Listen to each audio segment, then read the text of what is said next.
like, or who God is. There are certain characteristics of God that he communicates to people. For example, when we give our lives to him, we will become more loving, we will become more patient, we will become kinder, various attributes that God communicates to us to a certain degree. Never in the fullness that we will become as God, but in an ever-increasing measure as we give our lives to him and we make room for him in our lives, we take on some of the attributes of God. But of course there has to be a point, or there has to be something which God does not communicate to man. Otherwise we could become like God.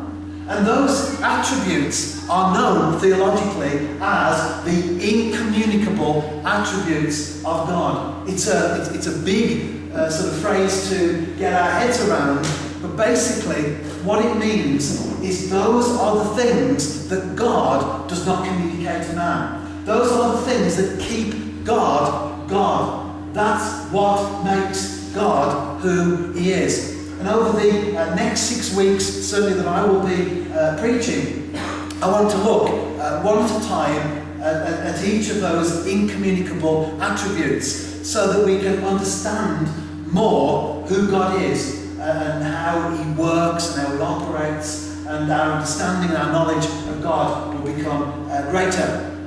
The first incommunicable attribute of God is that God is eternal. And I've got the headings that will appear behind me on the screen there.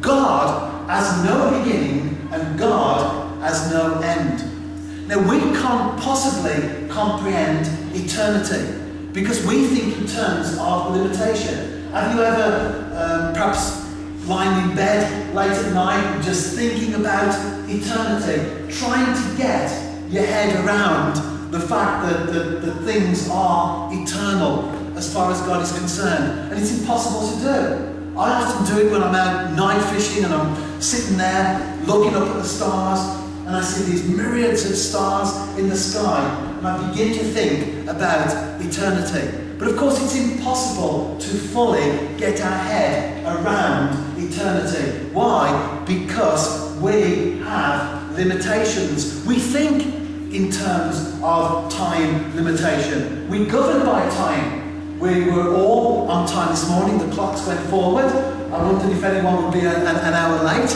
But no, we were all on time. But we are governed by time. Seconds, minutes, hours, days, weeks, months, years. They're all elements of time that we're conditioned to think along. We're governed by divisions of past, present and future. Our minds instinctively think in terms of past, present and future. But God doesn't. God is elevated above all those temporal limits that we would have in our own minds.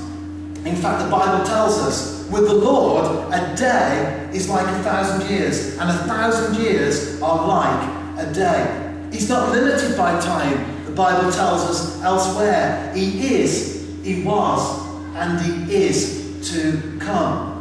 I think particularly as children, although we can carry it over into adulthood, we tend to think of God, I certainly did when I was a child, we think of God as a kindly old man sitting on a throne somewhere up on a cloud in heaven, perhaps with a grey beard. And that's often how we have in our minds the image of God. But God isn't like that. God does not possess growth. There is nothing about God that would make him old. There is nothing about him that we can bring into our human understanding to try to comprehend. How old is God? Well, he doesn't have an age. We all have an age.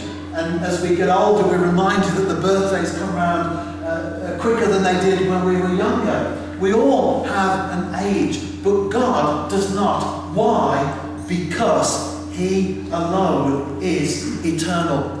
And the eternal nature of God is one of those attributes that he does not communicate to any one of us. Therefore, that's what makes him God, because he alone is eternal. But with any theology, with any point that we draw out of the Bible, then there must be an application. Otherwise, it's just head knowledge. So what does God's eternal nature mean to each and every one of us? Well, three things that it means to us. First of all, God's eternal nature means that we have security in this life. The Bible tells us in Deuteronomy, the eternal God is your refuge, and underneath are the everlasting arms. He will drive out your enemy before you. The word eternal, the Old Testament was written mostly in Hebrew, and the word eternal there means what was before. So in other words, however far we go back, God was before. If we go back 20 years, God was before. If we go back 2,000 years, God was before. However far we can go back with our minds and our understanding, God was before. The eternal God. However far we go back, God is further still. I think we've all been let down at some point in our life. We've all perhaps felt insecure at some time. And the reality is that the world in which we live is not secure. There is no security really in the world in which we live. But God is eternal.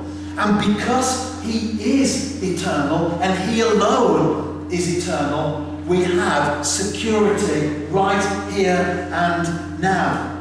One thing we need to remember, and always remember this, if we only remember one thing from this morning, remember that we are special to God. Every single one of us that is sitting here today, whether we've been to church for years, whether it's our first time at church, we are all special to God. It tells us in Matthew, talking about even the most minutest of detail, even the very hairs of your head are all numbered. That's how much God knows about us. And do you know, even though He knows all about us, He still loves us. There are often things that we harbour in our own lives, things that we call skeletons in the cupboard, that we don't want other people to know about us. And we're sure that if people did know about us, they wouldn't think the same way that they do now. So we try to keep them, and we call them skeletons in the cupboard. But God knows. With God, there is no closet. There is no cupboard. God knows everything about our lives. Doesn't mean to say He approves of everything. There are things that God wants to change.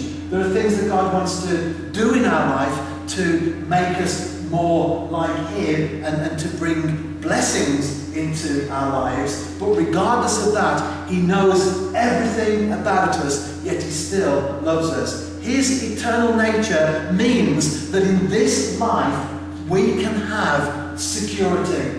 The world will let us down. People will let us down. But God will never let us down. Why? Because He alone is eternal. Secondly,